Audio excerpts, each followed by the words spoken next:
자, 얘는 네 문제가 따라 나오는데 어려운 건 이 두 문제죠. 나머지 두 문제는 첫 번째 문제는 간단하고 네 번째 문제는 그냥 단어 문제예요. 그래서 이 두 문제만 강의를 할 텐데 일단 얘 같은 경우에는 탄력성이 뭔지 정확히 몰라가지고 틀리는 경우가 대부분이거든. 그래서 탄력성 같은 경우는 제가 자세히 설명한 강의를 미리 준비를 좀 해놓긴 했어요. 혹시라도 강의 못 받은 학생은 강의 신청해서 받도록 하고, 그걸 미리 봤다면은 이제 이 기울기와 탄력성이 무엇인지에 대해서 알게 됐을 거예요. 일단 읽어볼까요? 탄력성은, 그러니까 그래요. 일단 강조를 한번 더 할게요. 탄력성은 경제에서 아주 기본적인 개념이에요. 아주 기본적인 개념이라 가지고 무조건 알고 가야 됩니다. 만약 경제에서 무조건 알아야 되는 개념 5개만 골라서 그것만 공부한다고 쳐도 탄력성은 그 안에 들어갈 정도예요. 아시겠죠? 일단 지문을 보시면은 스포츠 선수들이 연봉이 높대요. 그리고 같은 종목의 다른 선수들에 비해서 이 유명한 놈들이 연봉이 높대요. 호날두 메시가 연봉이 높대요. 호날두 메시가 연봉이 높대. 그리고 이 수입의 차이는 다른 직종, 그러니까 다른 데서도 유명한 사람이 연봉을 더 받는데요. 다른 데서도 연봉을 더 받고, 그리고 이와 같은 현상은 경제적 지대라는 개념을 활용하여 설명할 수 있대요. 경제적 지대가 무엇이냐? 얘가 뭐냐? 노동 공급 곡선을 알아야 되는데, 얘를 보시면은 노동 공급 곡선이란 임금에 따라 노동자가 공급하고자 하는 노동량. 그러니까 무슨 말이냐면은 임금이 딱 정해져 있단 말이야. 이만한 임금을 줄 테니까 넌 일할래? 난 일할래. 난 일할래. 아니 나는 일 안 할래. 라고 하는 사람들을 다 쟀는데 여기에서 그게 이 노동 공급 곡선인데 그런 사람들의 노동 공급 의사, 그러니까 이 노동 공급 임금이라고 할 필요 없이 그냥 일반적인 수요 공급 곡선에서 이 상품의 수량, 상품의 가격으로 생각해도 똑같다는 겁니다. 공급자와 수요자가 있고 이건 공급 곡선이죠. 그래서 이 곡선에서 이제 탄력성이라는 개념에 들어가게 되는데 그 전에 일단 이 곡선을 좀 더 자세히 설명을 하네요. 그냥 읽으면서 볼게요. 이 곡선에서 균형 임금이 만약에 W 재료 이 점이라면은 지금 현재 노동을 구매하고자 하는 사람들, 사장님들, 그리고 노동을 제공하고자 하는 노동자들 딱 요 가격에서 맞았어요. 그래서 노동자가 이만큼의 노동량을 공급을 하고 있어요. 그래서 노동자의 총 수입은 이만큼이 됐어. 이만큼이 됐는데 공급 곡선 아래는 요것도 잘 모르면 신청하세요. 수요랑 공급 곡선에 대한 강의도 만약에 잘 모르면 신청하세요. 공급 곡선 아래는 사람이 기본적으로 이거예요. 이 상품을 공급하기 위해서 내가 들이는 노력, 그러니까 최소한 이 돈은 내가 받아야 쓰겄다를 공급곡선이라고 하는 거예요. 그러니까 이 아래는 공급하는 사람이 들인 비용 같은 거죠. 그러니까 기본적으로 노동이라고 생각을 하면 만약에 크레인, 시멘트 아니면은 포크레인 운전자를 볼까요? 포크레인 운전자는 포크레인을 구매하는 비용도 있을 거예요. 포크레인 엄청 비싸거든? 몇 억씩 해요. 거기에 투자한 포크레인 비용도 있을 거고, 그리고 일터에 가기 위해서 포크레인을 움직일 트럭도 필요해요. 그 트럭에 대한 기름값, 포크레인 기름값, 이런 것들이 전부 다 이 공급곡선 아래에 있는, 야, 내가 들인 돈이 얼만데 최소한 이거는 받아야 쓰겄다. 최소한 이 돈은 내가 받아야 쓰겄다. 그러니까 최소한으로 받아야 돼요. 이 돈 이하로 받게 되면은 나는 일을 절대 하지 않아라는 겁니다. 그리고 여기에서 이 올라간 요것을 이제 내가 들여야 되는 노력, 최소한의 비용 이상으로 얻게 되는 추가적인 이득이라는 거예요. 그래서 이 A 부분을 전용 수입이라고 한대요. 난 이 정도는 받아야 돼, 최소한. 이 정도도 못 받으면 나는 일 안 해. 그리고 B는 경제적인 지대, 추가적인 이득을 말하는 겁니다. 이해했죠? 자, 노동자가 노동 공급으로 얻는 수입 중에서 경제적 지대가 차지하는 비중은 노동 공급의 임금 탄력성에 따라 달라진다. 탄력성 제가 강의 신청하라 그랬죠. 본 학생도 있겠지만은 제가 다시 요 그림으로 설명을 해 드릴게요. 자, 지금 일단 읽어볼게요. 노동 공급의 임금 탄력성은 임금 변동에 따른 노동 공급량의 변화를 의미하는 것으로, 무슨 말이냐면은 임금이 변화하는 것에 따라서 노동 공급이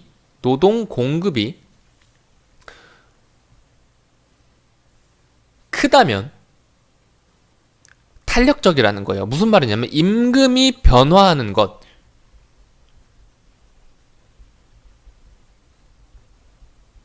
임금이 변화를 했어요. 여기에서 만약에 돈을 조금 더 줄게, 일할 사람?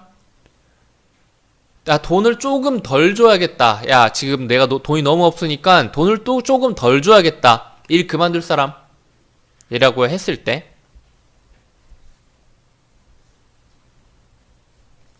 뭐냐, 왜 키보드가 안 먹니? 임금 변화에 따라서 노동량 변화가 높다면은 탄력적, 노동량 변화가 적다면은 당연히 비탄력적이라는 겁니다. 무슨 말이냐면 이 두 선을 보고 이야기를 해줄게요. 자, 임금이 예를 들어볼까요? 지금 만약에 균형 노동량이 W0, L0라고 했을 때 이 W0에서 사장님이 좀 안 좋아졌어. 상황이 좀 안 좋아져서 야, 임금 W1밖에 못 주겠다. 이들 중에 일 그만둘 사람 나와라잉. 이래가지고 변화량을 보니까 파란색으로 할게요. 요렇게 내려갔고요. 여기에서 요 선에 맞는 점 두 개가 있죠?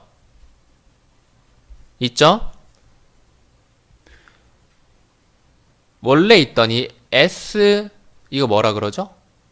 프라임이라 그러나요? S 프라임선, 노동 공급 곡선 S 프라임선에서 임금이 W0에서 W1 수준으로 떨어지니까 노동 공급량은 L1으로 줄어들었죠.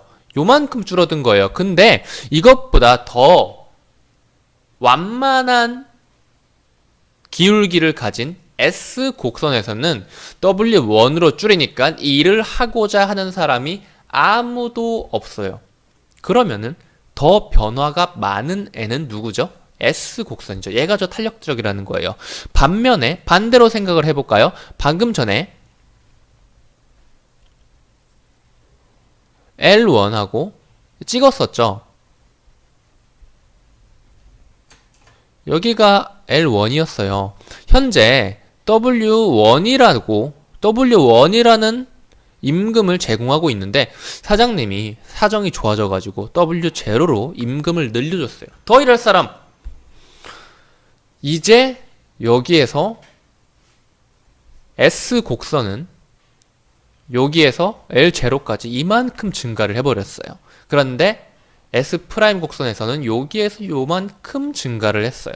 누가 더 많이 증가를 했죠? S 곡선이죠. 그리고 S 곡선이 더 기울기가 완만하죠. 요게 더 탄력적이라는 겁니다.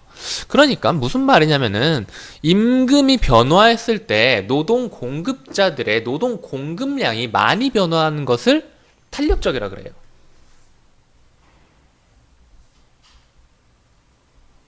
비탄력적일수록 임금 변동에 따른 노동 공급량의 변화가 작다. 그러니까 비탄력적인 그래프는 더 가파른 그래프겠죠. 요게 더 가파른 가파른 게 점점 더 가팔라져가지고 더 가팔라져가지고 임금이 아무리 변화해도 이 노동을 공급하는 사람이 노동량이 변화하지 않는 것을 완전 비탄력적이라 그래요. 무슨 말이냐면 임금이 아무리 변해도 임금이 아무리 오르락 내리락 해도 노동량이 정해져 있다. 그것은 바로 수직선으로 표현이 되겠죠. 노동량은 L0에서 멈춰 있는 것. 이것을 완전 비탄력적이라 그래요. 그럼 완전 탄력적인 것은 뭐예요? 임금이 조금만 변화해도 노동을 공급하는 사람이 전부 다 없어져 버릴 수가 있어요. 그렇다는 것은 만약 W0 수준에서 완전 탄력적인 곡선은 이렇게 수평선이 될 겁니다. 이게 무슨 말이냐면 수평선 아래는 뭐라 그랬죠? 예, 전용 수입이고요. 수평선 위는 경제적 지대인 거예요. 요 아래는 다른 지금 얘네도 똑같은 겁니다. 요 아래는 만약에 임금이 조금만 줄어들었어요. 노동 공급하려는 사람이 없어지는 거예요. 딱 W0 수준에 임금이 맞춰졌어? 그러면 노동을 공급할 사람이 무수히 많은 거예요. 이런 건 좀 비현실적인 사례이긴 한데 알아두시긴 해야 됩니다. 여기서 나왔죠? 자, 그래서 이제 문제를 풀어볼 건데 뭐 더 읽고 풀어볼 필요는 없는데 일단 한번 볼까요? 유명 스포츠 선수 예시를 여기서 이렇게 두 번 들었으니까 해볼게요. 유명 스포츠 선수가 있어요. 만약에 이 선수랑 동급의 선수가 한 명도 없어요. 이 유명 스포츠 선수가 제공할 수 있는 것은 이 사람만 가능해. 무조건 이 사람밖에 안 돼. 그렇다는 것은 이 사람의 노동 공급 곡선은 어떻게 될까요? 완전 비탄력적이 되겠죠. 이 사람밖에 없으니까요. 근데 이 사람이랑 조금 비슷한 사람이 있어요. 이 사람이랑 조금씩 비슷한 사람이 있어. 그러면은 조금은 돈을 변동시켰을 때 조금은 노동량의 변화가 있겠죠. 다른 사람들, 다른 후보자들이 있으니까.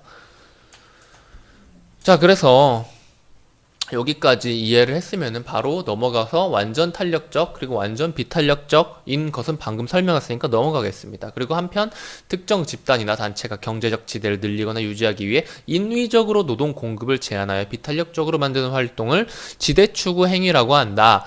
하지만 이와 같은 행위는 진입 장벽을 높여 타 집단과의 자유경쟁을 억압하고 시장 전체의 비효율성을 부른다. 지대 추구 행위를 막기 위해 우리 사회는 진입 장벽에 서 이게 무슨 말이냐면은 특정 집단이나 단체가 경제적 지대를 늘리거나 유지하기 위해서 인위적으로 노동 공급을 제한하여 비탄력적으로 만드는 행위. 그러니까 노동량을 제한하는 거예요. 노동량을 제한했다. 특정 점에서 노동량을 제한했다는 말은 무엇이냐면은 만약 이렇게 그릴게요. 그냥 여기에서 L0 수준에서 노동량을 제한했다면 그래프 K형은 여기에서 이렇게 된 다음에 완전 비탄력적이 되겠죠. 노동량의 변화가 없으니까, 증감이 없으니까 이렇게 되는 겁니다. 이런 그림이 나오는 거예요. 무슨 말인지 아시겠어요? 특정 지점에서 노동 공급이 더 늘어나질 않는다는 거예요.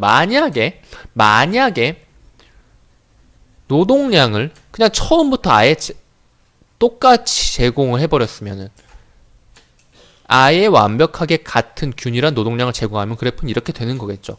그런데 이건 너무 좀 사회적으로 문제가 있어가지고 사회적으로 이런 식으로 이 문제가 해결되곤 합니다. 일단 바로 문제를 들어가 볼게요. 자, 보시면은 이 공급 곡선의 위는 경제적 지대, 공급 곡선의 아래는 전용 수입이라 그랬죠? 자, S에 비해서 S'은 탄력적인 놈이에요? 비탄력적인 놈이에요? S'이 기울기가 가파르기 때문에 비탄력적인 놈이죠. 그쵸? 그러면은 임금이 오르면 노동 공급의 증가량이 더 커지는 놈은 뭐예요? 더 탄력적인 놈이죠. 얘가 더 탄력적인 놈이죠. 그래서 탄력성 개념을 알고 있었다면 굳이 그럴 필요가 없어요. 기울기가 완만하면 탄력적이라는 것을 미리 알고 있기 때문에 탄력성 개념을 알았다면 바로 체크하시면 되는 겁니다.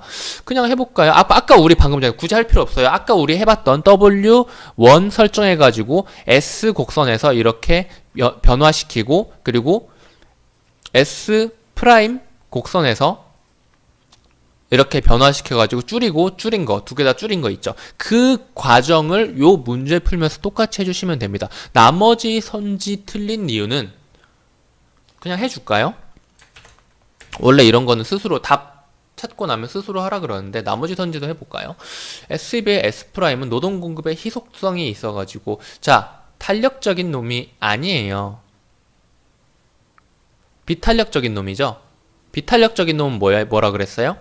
희소성이 있어가지고 경제적 지대가 더 크다라 그랬죠. S'의 경제적 지대는 얼마예요? B 플러스 C죠. 반면 S의 경제적 지대는 뭐예요? C죠. 공급곡선 위라 그랬으니까. 그러니까 S'에 비해 S는 임금 변동에 따른 노동 공급이 더 탄력적이다. 비탄력적이라 그랬죠? 아니죠? 탄력적이죠? S'이 비탄력적인 애고 S가 더 탄력적인 애죠. 탄력적 맞는 말이네요. 자, 균형임금이 W0일 때 S와 S'의 총수입은 둘 다 똑같죠. 이 총수입 안에서 전용수입과 경제적 지대가 달라지는 거죠. 균형임금이 W0일 때 S의 전용수입은 A 플러스 B고 S'의 전용수입은 A이다 라고 했죠. 경제적 지대를 알면은 전용 수입도 당연히 반대로 알 수 있는 거고요. 전용 수입을 알면은 경제적 지대를 알 수 있게 되는 거죠. 그 다음 해볼까요? 적절한 거 찾는 겁니다. A는 광고를 계약하면서 출연료가 여기 있는 얘네가 아니에요. A는 광고를 계약하면서 출연료가 300만 원이면 계약을 하고 그 이하면 계약을 하지 않기로 마음을 먹었다. 이 300만 원은 A에게 있어서 뭐에 해당할까요? 바로 요 점인 겁니다. 자, 광고회사는 A와 광고 계약을 하면서 500만 원을 주기로 결정했다. 그러니까 이 300만 원이 A한테는 그런 거예요. 전용 수입인 거예요. 그러면 500만 원 결정했으니까 플러스 200은 뭐죠? 경제적인 지대라는 의미입니다. 자, B는 유명한 동료들과 회사를 만들고 서로 출연 횟수를 제한하는 방법으로, 이거 뭐라 그랬죠? 노동 공급을